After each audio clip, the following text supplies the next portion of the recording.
오늘 말씀은 출애굽기 22장 21절로 27절 말씀입니다.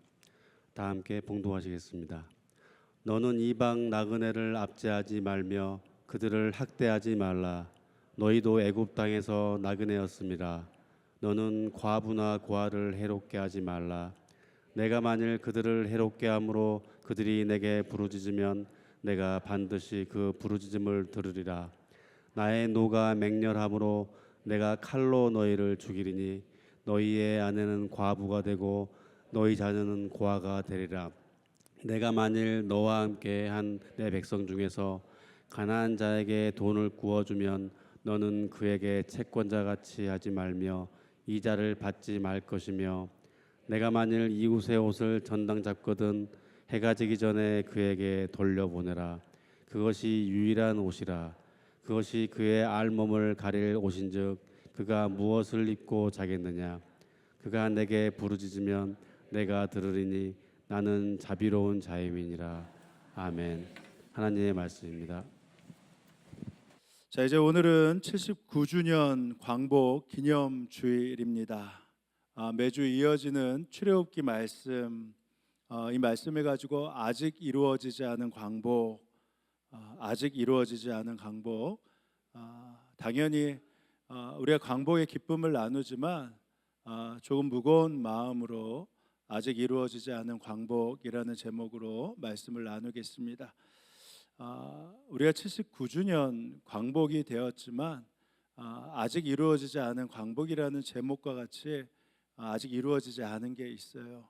이를 위해서 첫 번째는 절대 잊지 말아야 되는 것이 한 가지가 있습니다. 그것은 무엇이냐면 일제 35년간의 강점, 식민 지배를 잊지 않아야 된다라는 것입니다. 광복이라는 뜻이 무엇인가? 빚으로부터 다시 회복하다, 되찾다라는 뜻이 아니겠습니까? 그러니까 우리가 35년 동안 그 식민 지배를 절대 잊어서는 안 됩니다. 어떻게 되찾은 광복인가? 이것에 대해서 반드시 생각하셔야 된다라는 것이죠. 또 하나는 무엇이냐? 아직 이루어지지 않은 광복이라는 것이 무엇이죠? 남과 북이 원래 하나였지 않습니까? 근데 광복 이후에 남과 북이 나누어져서 79년이 지났어요. 통일한국이 이루어져야지만 완전한 광복이 되는 것입니다. 그래서 이 점에 대해서 통일한국을 우리가 늘 기대하면서 아직 광복이 이루어지지 않았다. 남과 북이 하나여야 되지만 반드시 통일이 이루어져야지만 완전한 광복이라 할 수 있다. 이 사실에 대해서 잊지 않는 것입니다. 말씀드린 대로 35년 동안 일제가 그 뿌렸던 악의 행동이 얼마나 잔악하고 얼마나 그 만행이 심합니까? 지난번에 일본에 갔을 때 나가사키 평화 기념관을 일부러 들렸습니다. 나가사키는 원자폭탄이 바로 터졌던 장소예요. 그래서 거기에 가면 원폭 그 자료관이 있습니다. 수많은 사람들이 죽게 되었죠. 근데 가서 깜짝 놀라는 게 무엇이냐면 본인들의 왜 나라에 이렇게 원자폭탄이 떨어지고 수많은 사람들이 죽었는지에 대한 이유는 전혀 없습니다. 그들의 식민 지배로 인해 얼마나 많은 나라들이 어려움을 당했고 그 일로 인해서 원자폭탄이 투하됐다라는 것은 없고 그때 죽었던 희생자들의 명복만 비는 역사에 대해서 완전히 눈을 감고 희생자들만 기리는 그러한 장소예요. 그래서 그 사실을 아는 사람들이 가면 오히려 분개할 수밖에 없죠. 어떻게 그 역사를 이렇게 온전하게 적어놓지 못하고 있나. 근데 놀랍게 거기서 얼마 떨어지지 않은 곳에 이 평화기념관이라는 곳이 있어요. 그것은 무엇이냐면 진작 이 식민 지배로 인해 고통을 받았던 그 민족과 사람들에 대해서 알리는 자료가 그곳에 있습니다. 그러니까 일본이 말하지 않는 가해 역사를 알리기 위해 만들어진 곳이 바로 평화자료관, 평화기념관이죠. 그래서 그곳은 1995년에 일본인의 손에 의해 세워졌어요. 일본의 무책임한 현실을 고발하면서 생애를 바쳤던 오카 마사하루라는 이 선생님과 그분의 뜻을 따르는 사람들이 세웠던 곳이 바로 평화자료관입니다. 이번에도 갔더니 일본 자원봉사자가 그것을 지키고 있더군요. 그래서 물어봤어요. 왜 이것을 이렇게 지키고 있냐? 사죄하는 마음으로 이 자료관을 지키고 있다. 그래서 그 일본인에게 감사를 했는데 가서 보니까 마치 한국의 근현대사를 교과서에서 보는 것보다 더 잔혹하게 그려져 있는 그림들이 있었습니다. 일제 강점기 시절 그 조선을 수탈했던 방식과 고통을 당했던 조선과 이 중국의 모습이었습니다. 위안부 문제, 하시마사 섬의 강제징용 문제, 이 소름 끼치는 인체 실험이 자행됐던 731 부대, 중국의 난징 대학살까지 맨 처음에 이렇게 보다가요, 하나하나 보다가 나중에는 자세히 들여다보지 못할 만큼의 그런 잔혹함이 그 사진에 담겨져 있었습니다. 일제가 우리나라의 모든 자원을 갈취하지 않았습니까? 우리를 위해 철도를 놓았다고요? 아니요. 우리의 자본을 착취하기 위해서 놓은 것이 철도였습니다. 우리를 위해서라는 말은 가당치도 않는 말이죠. 그것뿐만 아니라 민족 정신을 말살하고 영원한 식민지를 만들기 위해서 한 것이 무엇입니까? 창씨개명을 했고요, 신사참배를 하게 했고요, 천황숭배를 강요했고요, 거기에 동참하지 않는 독립투사들을 무차별하게 죽였습니다. 그 가운데 우리 선조들은 얼마나 수치스럽고 얼마나 능욕을 당했겠습니까? 특별히 일제가 벌였던 잔악한 행위 가운데 학도병, 우리 아들들이요 21만 명이 학도병으로 끌려가고 대부분은 전쟁터에서 죽었습니다. 우리의 딸들이 최소한 5만 명 이상 짐승보다 못한 삶을 살게 되었습니다. 이것을 어떻게 잊겠습니까? 명성황후 시해 사건이 그 일례 중에 하나이죠. 명성황후 시해 후에 그 당시에 대한제국에 있었던 선교사들이 고종 황제를 알려냈는데, 그때 고종 황제를 알려낸 다음에 선교사들이 썼던 글이 있어요. 근데 고종 황제를 보면서 그 역사의 기술에 의하면 고종 황제가 파리하게 떨고 있었다라는 겁니다. 일제의 만행으로 치를 떨고 있었고요, 두려움 가운데 떨고 있었던 모습이 그 글에 그대로 담겨져 있습니다. 그런데도 대한민국 정부는 이미 많은 것을 넘겨주었음에도 불구하고 여전히 경제적인 이유만을 들어 과거의 만행까지 묻어가려고 합니다. 일제 군함도 세계유산 등재 이후에 얼마 전 유네스코 세계유산에 등재된 사도 광산에 대한 태도를 보면 알 수 있지 않습니까? 일본이 사도 광산을 유네스코 세계유산에 등재하기 위해서 반드시 한국의 동의를 얻었어야 되는데, 그 가운데 내건 조건이 조선 노동자에 대한 추도식을 개최하겠다, 그리고 강제라는 말을 반드시 넣겠다라고 했습니다. 근데 정말 그 말을 믿었던 그 얼빠진 정부가 어디 있습니까? 어떻게 되었습니까? 일본이 일제 강점기에 사도 광산에 강제 노동되었던 그 조선인 노동자 명부를 달라고 해도 주지 않아요. 그리고 마지막에 그것에 강제라는 말을 다 삭제하고 등재했습니다. 한국의 동의를 얻었다고 하면서. 아무튼 일본은 정치적일 뿐만 아니라 일본 사람은요, 한국 사람을 보면 마음으로 무시해도 되고 여전히 그렇게 살아도 괜찮다고 생각하는 것 같습니다. 그래서 더욱 우리는요, 이 광복 해방을 맞이하는 이 시간에 이 수치와 능욕을요 절대 잊어서는 안 됩니다.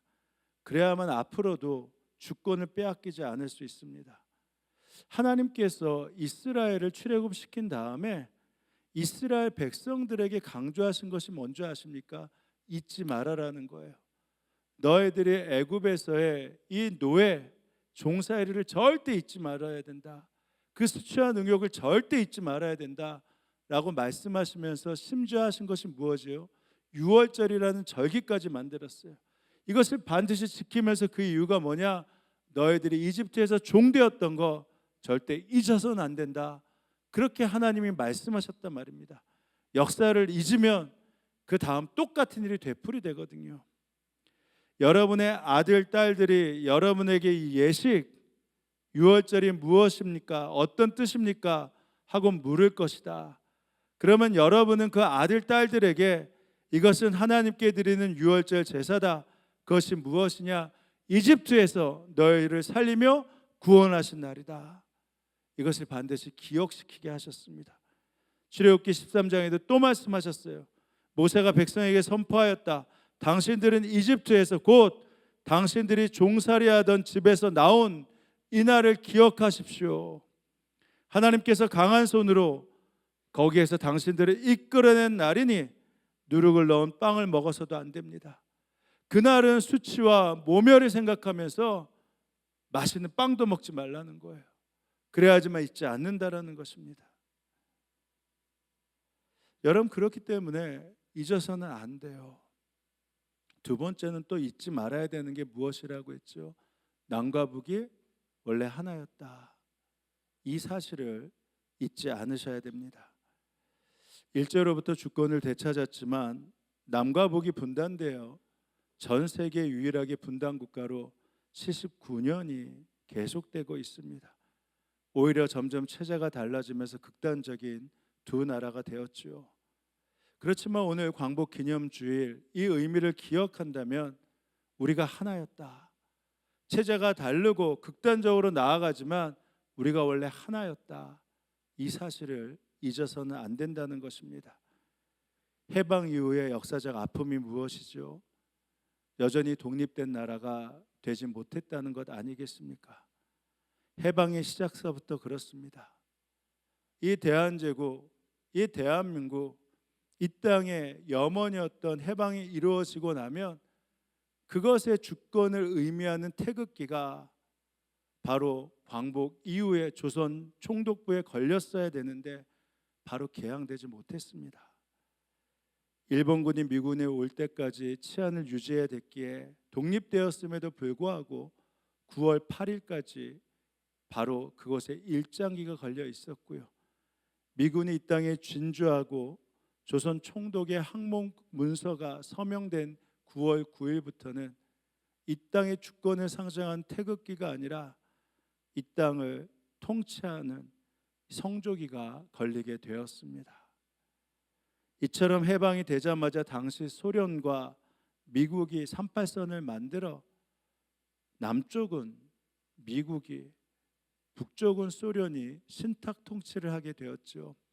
신탁 통치라는 게 무엇입니까? 그 나라가 아직 나라로서의 주권을 온전히 유지하지 못하니 대신 다른 나라가 그 주권이 될 때까지 대신 통치해 준다라는 것입니다. 해방의 기쁨을 맛봤던 이 나라가 어떻게 그것을 동의할 수 있겠습니까? 그래서 좌익 우익 할 것 없이 신탁 통치에 반대를 극렬하게 하였죠. 근데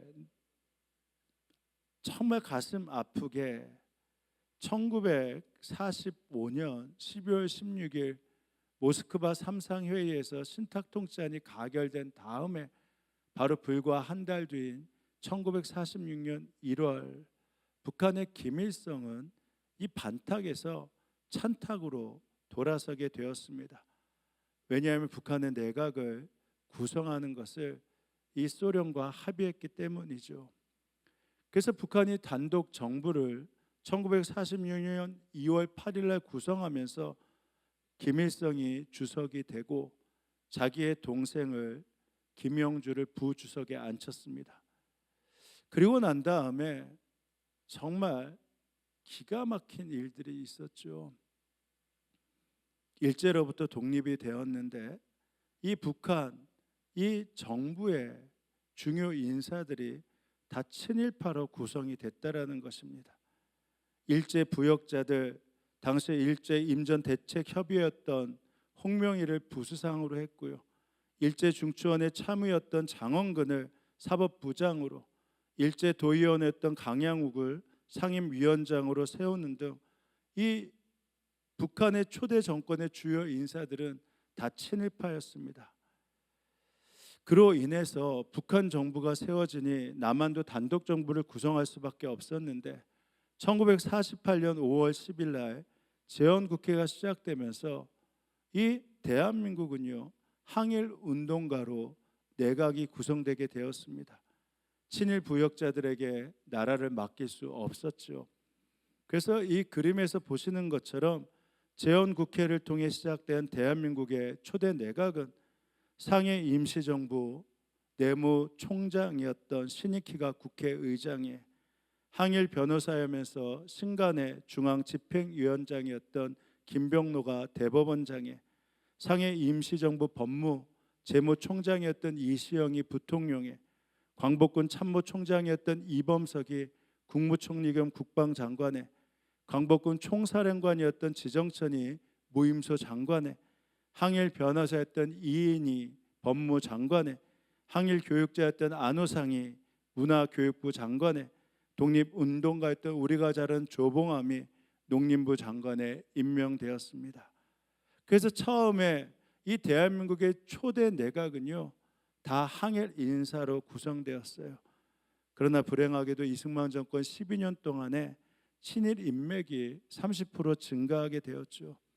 이후 박정희 정권에도, 이후의 정권에도 친일 부역자들 또 그들의 자손들이 이 땅에 많은 자리를 차지하고 있습니다. 이승만 정권 붕괴 후에 제2공화국이 시작되었을 때 내각 책임자가 되면서 장면이 수상이 되었는데 그 역시 여기로부터 자유로울 수 없었습니다. 1938년 독립하기 전에 바로 장면은 일본의 탄광과 공장으로 보내는 이 조선인들을 보내는데 앞장섰고요. 일본인 위안부 모집 그리고 일상생활에서 일본어를 주장하면서 일본어로 대화하고 일본 음식을 먹고 옷을 입고 일본 노래를 부르는데 앞장섰던 그러한 전력이 있습니다. 그러니 광복 79년이 지난 지금도 역사의 아픔이며 아쉬움이죠. 그러나 그럼에도 불구하고 왜 하나님께서는 이 통일을 이루어 주시지 않는가? 이 나라가 그럼에도 불구하고 단군 이래로 가장 부유한 경제대국을 일으켜 주셨는데 왜 하나님이 통일한국을 이루어 주시지 않는가 질문해 봐야 되는 것입니다. 근데 왜 하나님께 질문할 수 있느냐고요? 이 나라의 독립이 하나님으로부터 시작됐음을 우리가 분명히 알기 때문입니다. 우리는 대한민국이 20세기 독립된 나라 중 유일무이하게 하나님께 기도하며 시작된 나라라는 것을 잘 알고 있습니다. 하나님의 허락하심 가운데 해방이 되었고 대한민국이 시작되었음을 우리는 분명히 믿기 때문입니다. 몇 번을 말씀드리지만 정말 나라를 사랑하신다면 이 나라의 완전한 해방이 하나님께로 왔다고 믿으신다면 1948년 5월 10일 국회의원 선거를 통해 시작된 재헌국회의 속기록 그 1호의 기록을 절대 잊어서는 안 됩니다.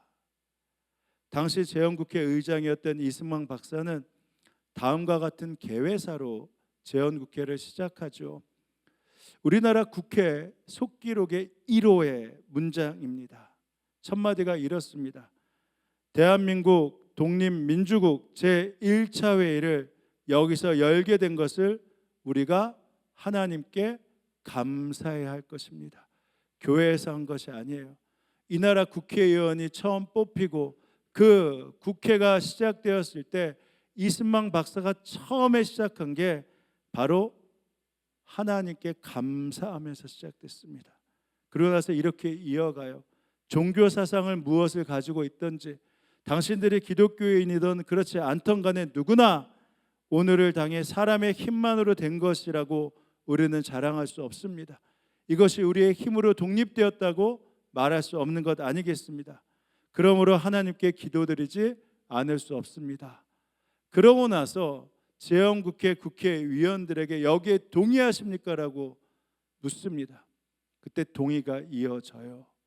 그렇습니다라고. 그리고 제청이 이어집니다. 그러자 이승만 박사가 이렇게 말하죠. 우리가 다 성심으로 일어나 하나님께 감사를 드릴 터인데 이윤영 의원 나오셔서 간단한 말씀으로 기도해 주시기 바랍니다. 이윤 의원이 나와서 일동이 기립한 가운데 이렇게 기도하기 시작합니다. 1948년 5월 30일 오후 2시 재헌국회 개원식에 기도문 전문이 이렇습니다. 처음이 이렇게 나와요. 우리에게 독립을 주신 하나님. 이날의 독립이 하나님으로부터 왔음을 고백하면서 바로 이 나라가 시작된 것입니다.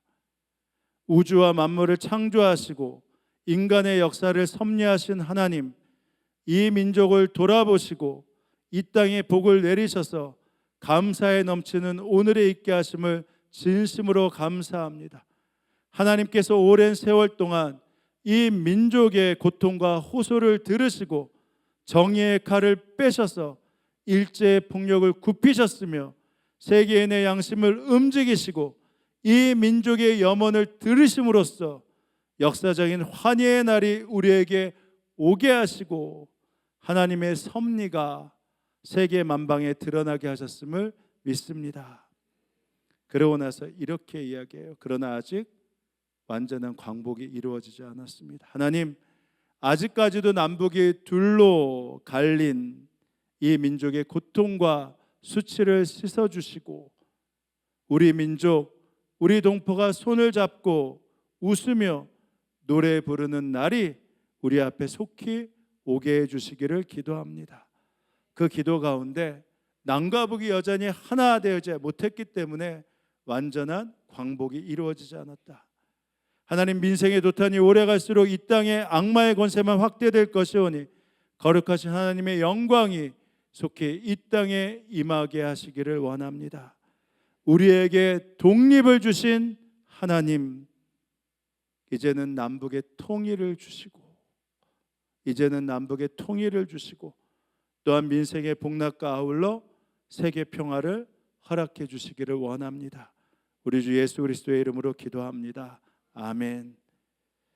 분명 하나님이 이 나라를 해방시켜 주셨음을 믿기에 재헌국회 기도에서는 이제 아직 그렇지만 통일한국이 이루어진 것이 아니라 통일한국이 이루어져야지만 완전히 광복이 이루어진다라고 믿으며 하나님께 기도했습니다. 하나님, 아직까지도 남과 북이 하나 되지 않아서 여전히 고통과 수치 가운데 있습니다.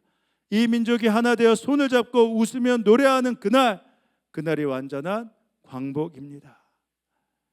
그렇기 때문에 잊지 않아야 돼요. 완전한 광복은 남과 북이 통일될 때이다. 그렇다면 질문해 보셔야죠.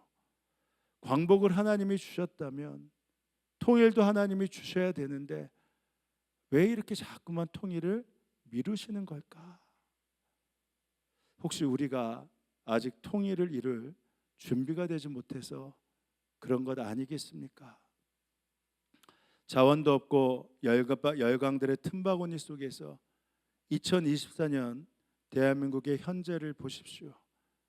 우리의 안보를 여전히 스스로 책임질 수 없는 현실적인 아픔, 그것이 그대로 있기는 하지만 분명 세계 10위를 맴돌 수 있는 경제 대국이 되었습니다. 한국의 여권으로 무비자로 입국할 수 있는 나라가 191개국이 되었습니다. 싱가포르이 195개국이고요. 우리는 191개국이에요. 여권 파워가 바로 이렇다라는 것입니다.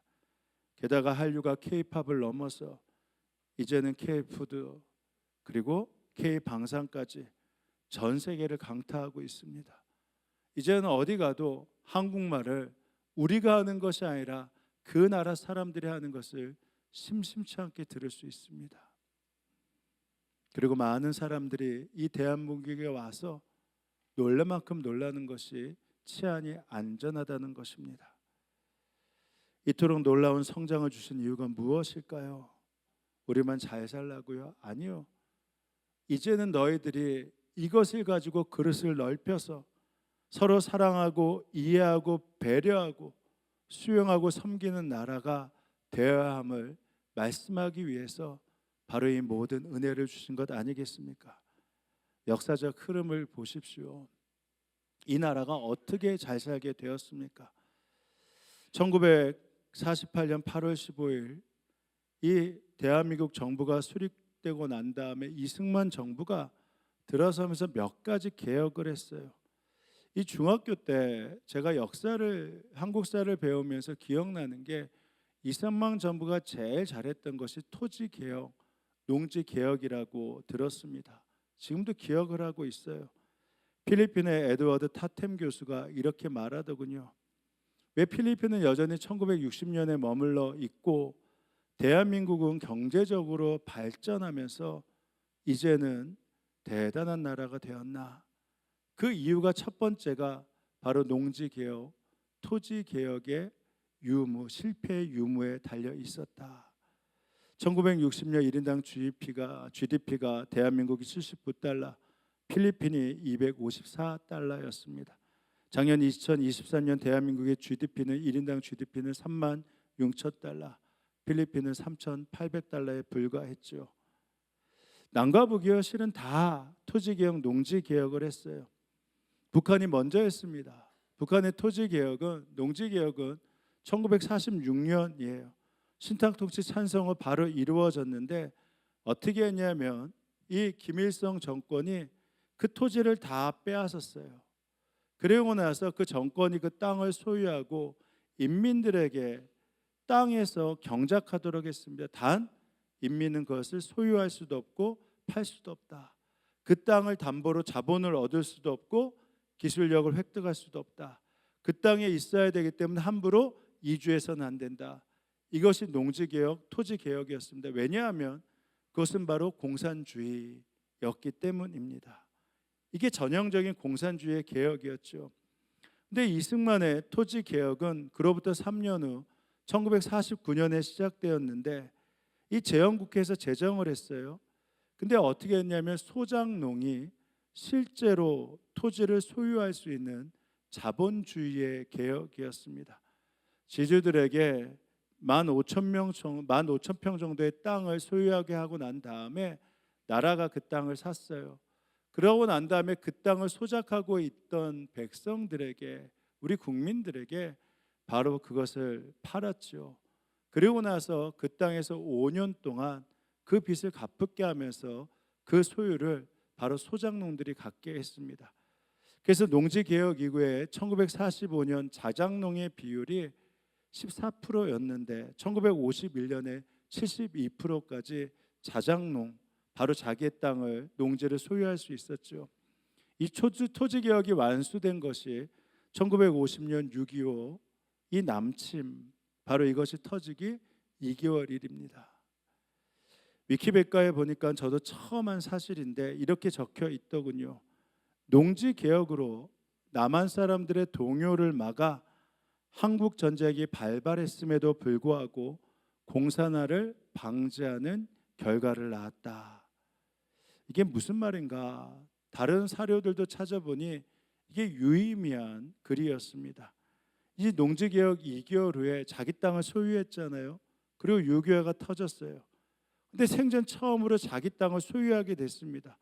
그러니까 어떻게 해요? 여기서 피난 가는 순간 다시 그 땅을 다 빼앗길 수 있으니까 자발적으로 이제는 자기의 땅을 소유했던 농민들이요, 그 땅을 지킬 수밖에 없었다라는 것입니다. 그래서 많은 농민들이 자기 땅을 지키기 위해 고향을 떠나지 않고 총을 들고 싸웠더군요. 그래서 단점도 이렇지만 이것이 경제 발전에 이 대근간을 이루었다라는 것입니다. 이게 거의 모든 사료가 인정하는 모습이에요. 그러니까 이 토지개혁이 이 대한민국의 경제 발전에 큰 역할을 했던 것이죠. 또 하나가 무엇이냐? 대한민국이 바로 해양 문명으로 나아갈 수 있었다라는 것입니다. 이 한반도는요, 이 대륙 문명과 해양 문명의 충돌점이었어요. 해양 문명이 진출하기 위해서는 한반도를 거쳐 대륙으로 갔어야 되고요, 대륙이 해양으로 진출하기 위해서는 한반도를 거쳐 해양으로 나가야 됐습니다. 근데 해양 문명이 돼서 경제 발전을 이뤘다, 이게 무슨 말인가? 지금 이 한반도를 둘러싼 네 나라 가운데 이 대륙에 있는 나라가 중국과 러시아, 소련입니다. 그리고 두 나라, 해양 문명의 두 나라가 미국과 일본이었죠. 늘 이 역사적인 패권에 이 소용돌이에 있었는데 어떻게 됐어요? 대륙 국가가 자연스럽게 그 당시에 공산 진영이 되었다 말입니다. 그러니까 이 대한민국이 공산 진영으로 나아갈 수 없으니까 어떻게 돼요? 해양 문명으로 나아갈 수밖에 없는 자연적인 그 모습을 갖출 수밖에 없었어요. 그러니까 자연스럽게 자본주의 사회를 만들어서 더 문물을 개방할 수밖에 없었고, 자본이 없는 이 나라가 해양으로 나가면서 이 수출에 매진할 수밖에 없었습니다. 이 공산주의의 반대가 민주주의가 아니라 자본주의라는 것을 알죠. 공산주의와 자본주의는 경제적인 그 체제로 이루어지는 것입니다. 근데 공산주의는 대부분 어떻게 됐어요? 사회주의가 되었단 말입니다. 그래서 소련도 중국도 공산주의 체제 가운데 있는 사회주의가 되었죠. 그러니까 대한민국은 자연스럽게 자본주의의 사회로 갈 수밖에 없고, 그래서 자유주의로 나아갈 수밖에 없었어요. 그러니까 우리가 자연스럽게 자유주의 나라가 될 수밖에 없었습니다. 그러니 초대 대통령이었던 이승만 정부부터 이 부정과 부패의 사슬에서 벗어나지 못하고 있지만, 이때부터 해양 문명의 나라가 될 수밖에 없는 이 방향이 정해졌으니까 이 일로 인해서 대한민국은 전 세계에 위례할 수 없는 경제 대국이 될 수 있었다라는 것이죠. 이승만 자유당 정부가 어떻습니까? 3.15 부정선거, 4.19 혁명에 의해 완전히 무너졌지만, 당시에 이 민주당 이승만 대통령과 이 대립되었던 민주당 대통령 후보가 누구였냐면 조병욱 박사였어요. 근데 1960년 선거 직전 2월 15일 날 미국에서 치료를 받다가 심장마비로 사망을 했죠. 그러니까 이승만 대통령 그냥 단독 후보가 될 수밖에 없었어요. 그러니까 선거를 치를 필요가 없었습니다. 근데 왜 선거를 치러야 됐나? 당시 자유당 정권에는 이기붕, 바로 그 사람이 부통령 후보였고, 민주당에서는 장면이 부통령 후보였어요. 근데 장면 박사가 더 인기가 많았죠. 이로 인해 부정선거가 일어났는데 저희 아버지가 목회하셨던, 심우하셨던 곳에 조병옥 박사님의 아들들, 나중에 다 국회의원이 되셨죠. 그분들이 교회를 다니셨어요. 그 가족들이. 그래서 조병옥 박사에 대해서 어려서부터 많이 들어왔습니다. 그래서 그 사실을 알아요. 대통령 그 선거 전에 돌아가셨고, 그래서 선거를 원래 할 수 없었다, 안 해도 됐는데 이 부통령 후보들 때문에 선거가 되었다. 뭐 이미 이승만 대통령이 당시 80이었으니까 뭐 대통령 하겠다는 게 잘못된 선택이지만, 그래서 이 일로 인해 부정선거가 일어나지 않았습니까? 그러니 이승만 대통령에 대해 다시금 고증할 것은 많이 있습니다.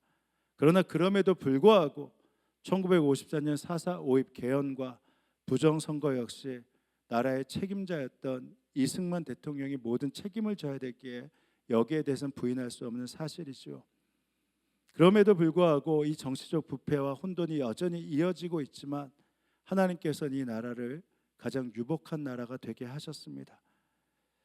대한민국은 이제 경제적으로, 국방력으로, K컬처를 가지고 여러 나라를 섬길 수 있는 든든한 힘을 가질 수 있게 되었습니다. 그러니까 이제는 우리가 통일한국을 위해서 무엇을 해야 될 것인가, 얼마든지 힘도 있고 얼마든지 할 수 있는 여유도 있다라는 것입니다. 오늘 본문을 잘 보세요. 하나님께서 얼마나 강력하게 말씀하셨습니까? 지난 시간에도 말씀드렸지만, 출애굽한 이스라엘 백성에게 첫 번째, 잊지 마라, 너희들이 종되었던 거 잊지 마라. 두 번째, 자유인이 되었으면 그때서부터 다른 나라를 섬기고 고아와 과부를 섬기고 약한 자를 섬기는 거, 그 사실에 대해서 절대 잊지 마라. 만약 이것을 잊는다면 내가 가만두지 않겠다라고 분명히 말씀하셨습니다. 21절입니다. 너는 너희에게 몸붙여서는 나그네를 학대하거나 억압해서는 안 된다. 너희도 이집트 땅에서 몸붙여 살던 나그네였다. 너희들 종살이 하였으니까 이제 너희들이 자유인이 된다면 너희와 함께하는 나그네, 억압받는 사람들, 그들이 있게 해서는 안 된다. 이 땅에 오는 많은 노동자들, 많은 외국인들, 그들이 우리와 같은 사람이다. 그것에 대해서 잊어서는 안 된다라는 것입니다. 너희들 종살이 했는데 그들이 이 땅에서 그런 모습의 취급을 받아서는 안 된다. 너희는 과부와 고아를 괴롭게 해서는 안 된다.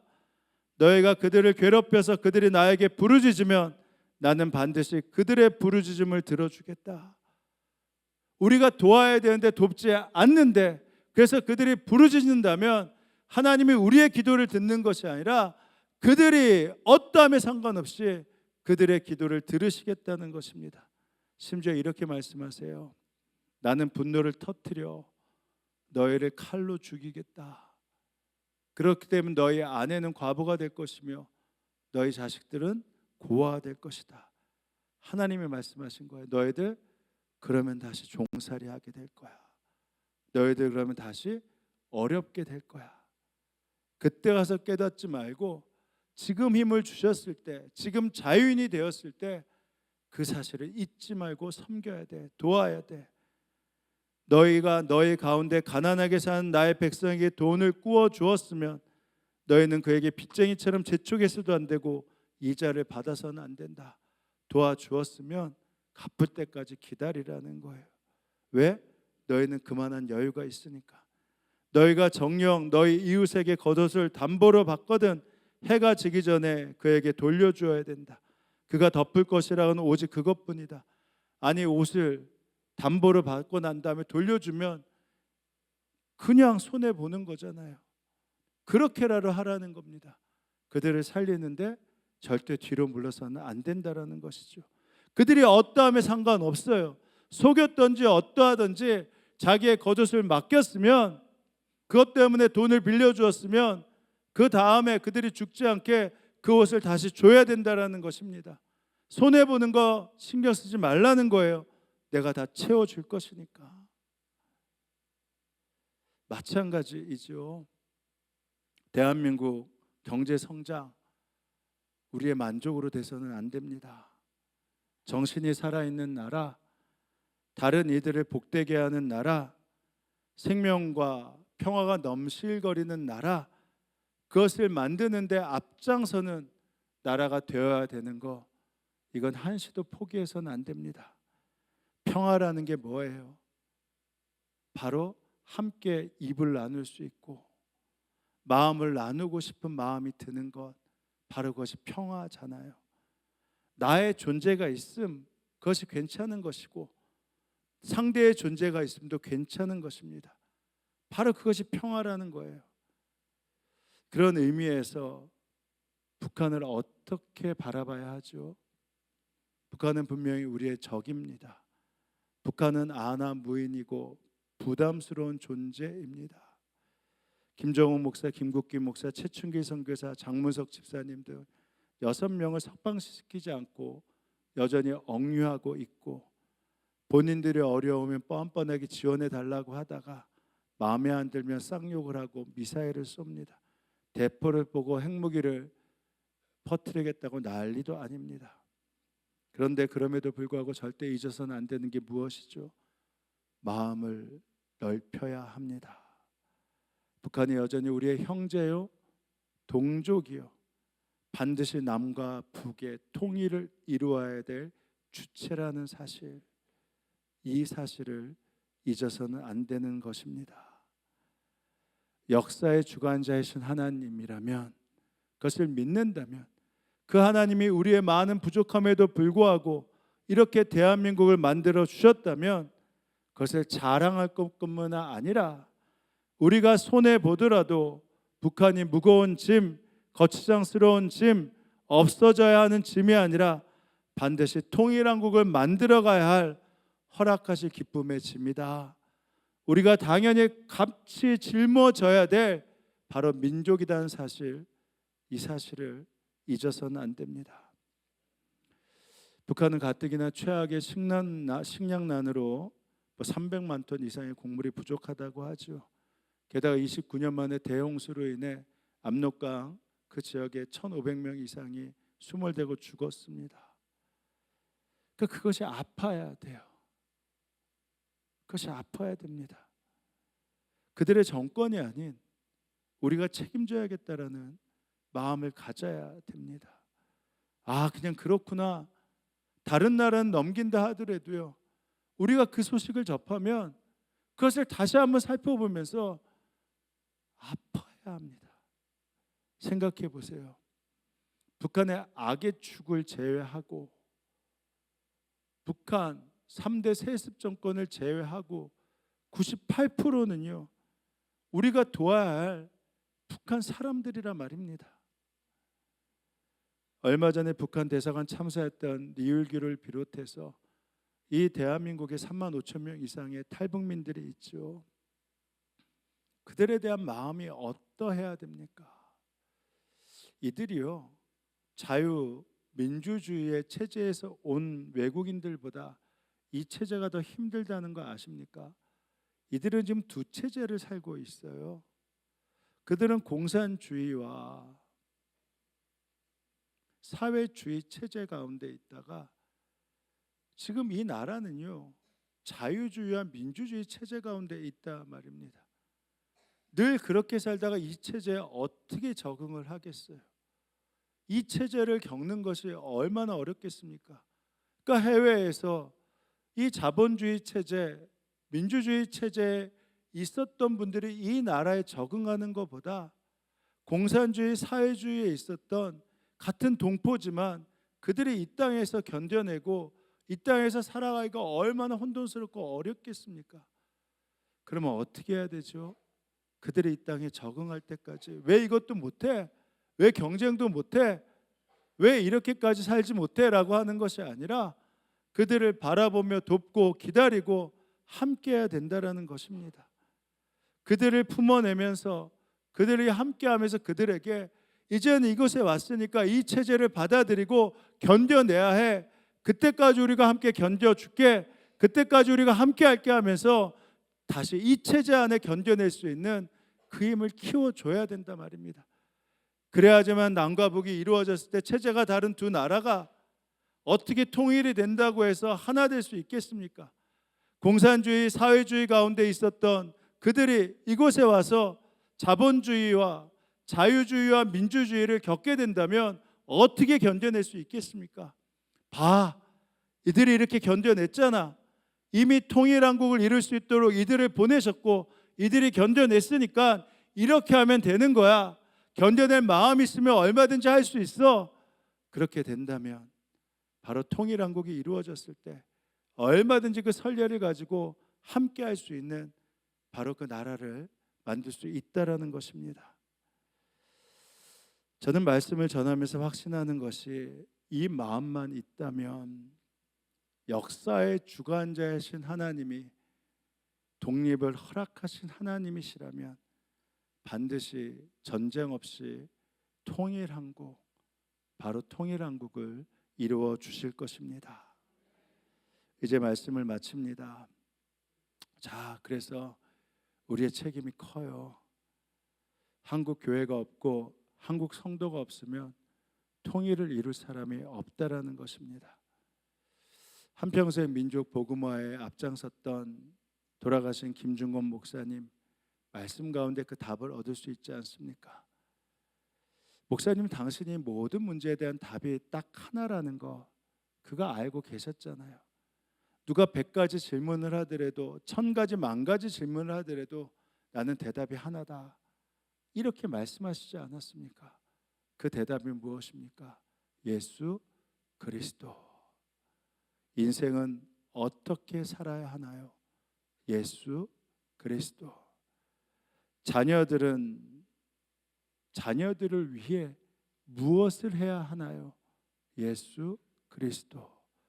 나라를 위해 무엇을 해야 합니까? 예수 그리스도. 민족 복음화를 어떻게 이루어 갈까요? 교회는 어떻게 회복됩니까? 가정은 어떻게 치유됩니까? 청년은 어떻게 일어나야 됩니까? 모든 질문의 대답은 예수 그리스도, 예수 그리스도, 예수 그리스도, 예수 그리스도. 그분이 모든 것의 답입니다. 사랑하는 여러분, 통일에 대한 대답도 그래서 똑같습니다. 통일은 어떻게 이루어지는 것이죠? 답하시죠. 예수 그리스도. 통일은 어떻게 이루어지는 것이죠? 예수 그리스도. 전쟁을 치르면서 서로 죽이고 죽였던 사이가 어떻게 진정한 마음으로 하나 될 수 있습니까? 예수 그리스도.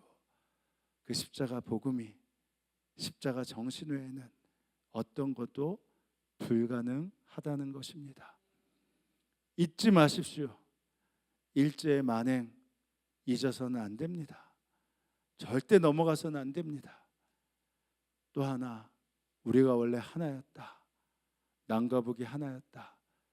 이 사실을 잊지 않으셔야 됩니다. 바로 그래야지만 우리의 기도가 바뀌어요. 통일 한국이 비로소 완전한 광복이다. 이것만 잊지 않으면 북한을 위해 쉬지 않고 기도할 수 있고요. 북한을 위해서 일어난 일이 무엇인가 어떻게 도울까를 생각할 수 있고, 그래야지만 통일 한국을 위해 내가 무엇을 할 것인가 생각하고 나아갈 수 있는 것입니다. 바라기는 광복을 하나님이 주셨듯이 통일 한국도 주님이 주심을 믿으며 잊지 않는 여러분 되길 주의 이름으로 축원합니다. 이제 기도하실 때 이렇게 기도합니다. 하나님, 여전히 허리가 두동강 나 있는 이 민족을 긍휼히 여겨 주옵소서. 일제의 잔재를 청산하지 못한 이 민족의 아픔을 지금 우리 세대가 경험하고 있는 것처럼 통일 한국을 다음 세대에 물려주지 못하는 이 어려움들을 다음 세대에 주지 않길 원합니다. 이제 우리의 생명을 당해 통일 한국, 통일 세대를 위해 기도할 마음을 허락해 주시고 한국교회와 믿는 우리가 이 일에 적극 나서게 하여 주옵소서. 우리 이렇게 함께 기도하며 나아갑니다. 기도하시겠습니다. 하나님 아버지, 하나님께서 주시는 은혜와 약속들을 마음껏 누리길 원합니다. 하나님 아버지, 통일한국 통일 세대를 다음 세대에 물려주길 원합니다. 다음 세대에 분단된 조공을 물려주는 것이 아니라 주님 아버지 통일의 세대를 물려주길 원하오니 한국교회가 이래 적극 나서게 하시고 이 민족의 아픔들을 우리가 감싸고 나아갈 수 있는 하나님의 은혜를 누리며 섬기고 함께할 수 있는 은혜와 마음들을 더하여 주옵소서. 이를 위해 각오를 잊지 않길 원합니다. 일제의 잔재들이 잊지 않게 하시고 주님 남과 북이 하나였음을 잊지 않게 하시고 통일 한국을 주께서 원하심을 우리가 잊지 않게 하셔서 그 일을 꿈꾸며 기도하게 하시고 그 일을 위해 우리의 기도와 우리의 몸짓이 함께 나아갈 수 있도록 하나님 함께하여 주옵소서. 역사를 주관하신 하나님, 광복 79년 기념주의를 맞이했습니다만 광복이 아직 이루어지지 않았음을 고백합니다. 여전히 일제 잔재가 완전히 청산되지 못하였고 북한의 3대 세습은 견고하고 이제는 4대 세습까지 준비하며 남과 북을 더욱 나누고 있습니다. 주님, 우리를 불쌍히 여겨 주옵소서. 그러나 그럼에도 역사의 주관자이신 하나님이 통일 한국을 계획하심을 믿으며 우리가 잊지 않고 기도합니다. 이 경제력을 허락하심을 잊지 않게 하시고 북한에 있는 악의 축의 방해에도 불구하고 통일 한국을 열어가는 새로운 길을 주께서 준비하고 계심을 믿습니다. 지금도 북한에서 숨을 죽이며 북한이 주께 돌아오길 위해 기도하는 믿음의 성도들, 특히 정치범 수용소에 갇혀 있는 믿음의 성도들에게 오늘도 이기림을 주시고 이 대한민국에 있는 우리 믿음의 성도들도 함께 기도하고 있음을 보게 하여 주옵소서. 억류되어 있는 선교사님, 목사님, 성도들을 속히 석방시켜 주옵소서. 또한 이 나라의 회복을 위해, 통일을 위해 기도를 심고 사랑을 심는 믿음의 동지들을 더욱 많이 세워주셔서 반드시 통일의 열매를, 회복의 열매를 거두어 우리의 다음 세대에는 통일조국을 물려주게 하시고 건강한 나라를 물려줄 수 있도록 주께서 역사하여 주옵소서. 병환 가운데 있는 성도들에게 은총을 베풀어 주시고 넘어진 자 예수의 이름으로 일어나 걷게 하여 주시고 경제적인 어려움 가운데 있는 성도들 보살펴 주옵소서. 주님, 오늘도 주님께 감사하여 허락하신 것의 일부를 떼어 봉헌합니다. 하나님의 것과 내 것을 구별하게 하셨고 그 믿음으로 나온 성도들에게 요셉의 창고처럼 마르지 않는 넘치는 축복을 누리게 하여 주옵소서. 감사드리며 예수님의 이름으로 기도합니다. 아멘. 우리 다 함께 일어나셔서 우리 옆 사람과 함께 이렇게 인사합니다. 통일 한국을 위해 기도하고 잊지 맙시다. 이렇게 인사하시겠습니다.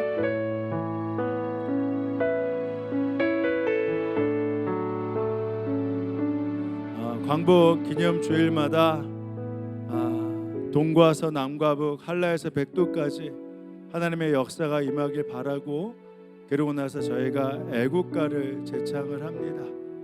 하나님께서 이 나라를 보호하시기 때문인데 이 찬양을 하면서 우리가 하나님께 이 나라를 기억해 주시길 바라면서 함께 우리 찬양으로 나아가겠습니다.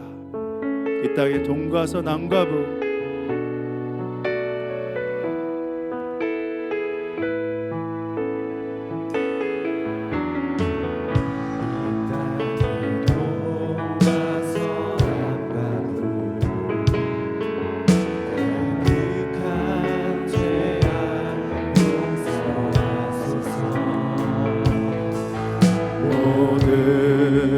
우상들은 무너지고 주님만 높이는 나라 되게 하소서. 이 땅에 지친 모든 영혼 주 예수 사랑 알게 하소서. 저들의 아픔 눈물 씻는 주님의 보혈이 땅지 하소서. 성령의 새바람, 성령의 새바람 이 땅에 불어오소서.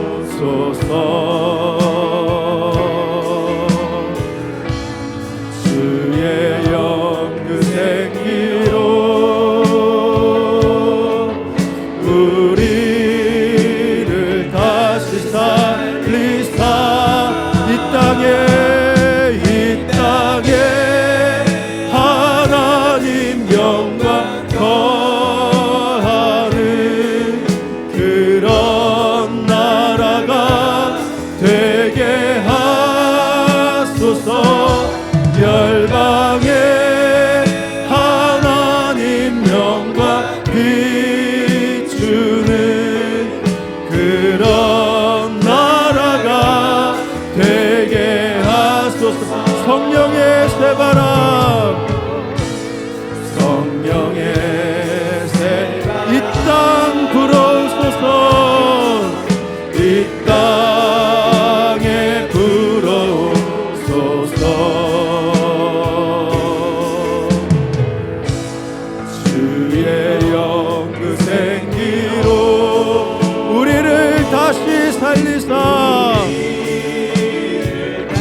동해물과 해물과 백두산이 마르고 닳도록 하나님이 보호하사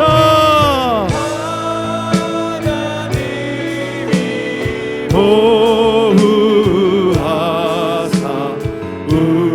우리나라 만세 무궁화 삼천리 화려가 항상 대한 사람 대안으로 한 사람 대안으로 길이 우리 한 번 더 같이 합니다. 동해물과 백두산이 동해물과 백두산이 마르고 닳도록 하나님이 보호하사 위 보호하사 우리나라 만세